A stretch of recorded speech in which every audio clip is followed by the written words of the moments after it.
que longe vai, distante do reboliço que ecoa nas capitais. No meu rincão encantado de borboletas azuis, há um cristalino regado na selva plena de luz.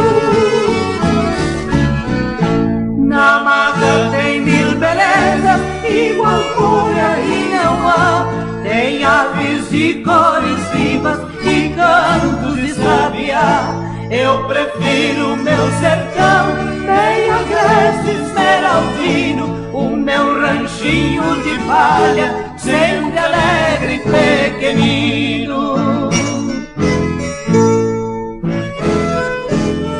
Em noite de lua cheia, abraço a minha viola e jogo as mágoas pra fora, as mágoas do meu terral.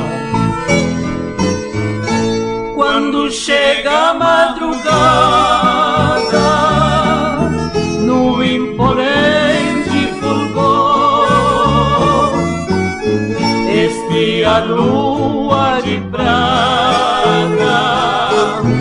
zombando da minha dor.